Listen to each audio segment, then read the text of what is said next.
the sun and cast my way. All I need is a piece of this mind, then I can celebrate.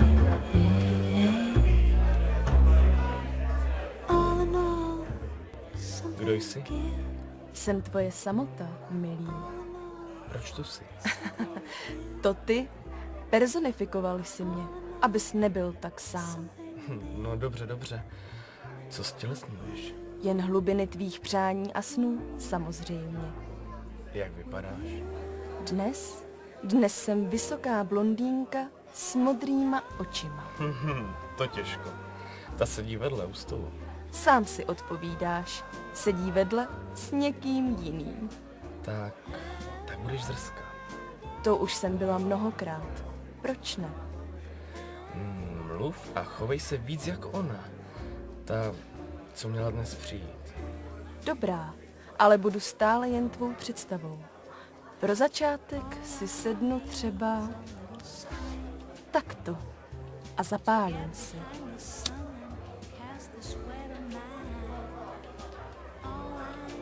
Budu se dívat do stropu, ať můžeš obdivovat můj krček. To je ono. Teď chvíli mlč. A teď řekni něco pohrdavě. Miluji tě. Tohle prosím ne. Jsem tvoje samota, nezapomínej. Nefoukej mi ten kouř do očí. Tak pořád neskenuj ten telefon. Nepíše ti, jsem tady jenom já. A já přeci. Sám samotínký. S tebou. Se sebou. Byl by z nás skvělý pár.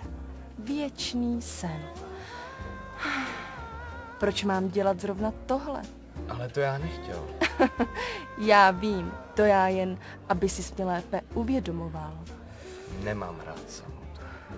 Lidé většinou opovrhují tím, co je jejich předností. Co navrhuješ? Něco o mě napiš, tím mě oživíš. Už se stalo. Ještě poslední tečku a budu zase s tebou.